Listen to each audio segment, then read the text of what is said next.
A venture capitalist writes a check for $10 million. 5 years later, that startup is worthless. But the VC just made 3 times their money anyway, and here's the trick. The magic isn't in picking winners. It's in the math of portfolio construction. A VC firm doesn't bet on one horse, they bet on 20. They expect 17 to fail completely. 2 will limp along and return maybe their original investment, and just one will become a unicorn worth billions. That single outlier pays for all the losses and funds the next fund. Follow the cash and you'll see it's not about genius, it's about probability. So how does a VC actually evaluate whether to write that first check?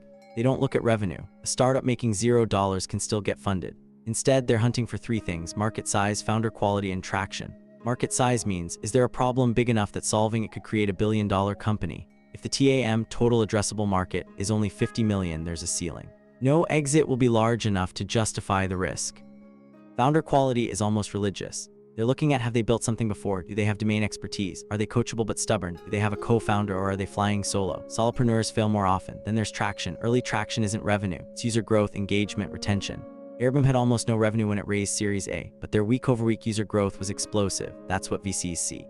Now the VC writes the check, but they don't hand over the money all at once. That's where the second trick appears. The investment is structured in tranches. The startup gets the first chunk immediately. The rest unlocks only if they hit milestones, user targets, revenue thresholds, product launches. This protects the VC's capital and keeps the founders hungry. It's a leash disguised as fuel.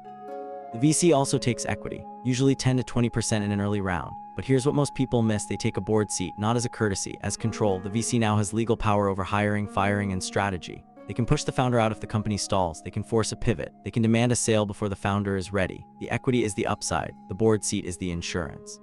Now the startup burns through the money. Salaries, servers, marketing, legal. A typical series of startup will run through 12 to 18 months of runway. If they haven't hit their next milestone by then, they need more capital. This is where Series B, C, D happen. Each round dilutes the founder's stake. Each round brings new VCs, new board members, new pressure to scale faster. And here's where the exit enters the picture. A VC's fund has a lifespan, usually 10 years. By year 7 or 8, they need to return capital to their investors or the fund dies, so they push for an exit. That exit is one of 3 things: an acquisition by a larger company, an IPO, or bankruptcy. The VC doesn't care which, as long as it happens. The clock is ticking. Let's trace the money on an actual exit. Startup raises 1 million at a 10 million valuation. VC gets 10%. Startup grows, raises more rounds, gets to a 1 billion valuation. The VC's original 10% is now worth 100 million. The startup gets acquired for that 1 billion. The VC sells their shares, takes their 100 million and deploys it into the next fund. The founder, diluted through 5 rounds, might walk away with 200 million, but the VC already won. But what if there's no exit? What if the startup reaches profitability but never scales to a $1 billion valuation? Then it's a zombie, profitable but trapped. The VC can't liquidate their stake, they can't return capital. They're stuck holding equity in a company that will never go public or get acquired. This is why VCs obsess over exits. Profitability is a trap, they need explosions. So the VC's return model isn't about finding the next Apple. It's about playing a numbers game with brutal mathematics.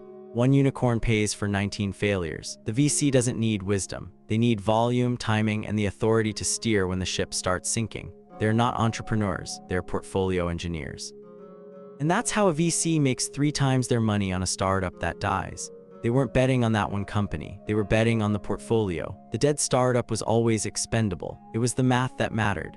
This video is for educational and informational purposes only and is not financial advice. Always do your own research.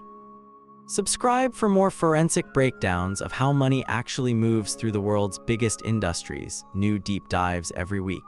This video is for educational and informational purposes only and is not financial advice. Always do your own research.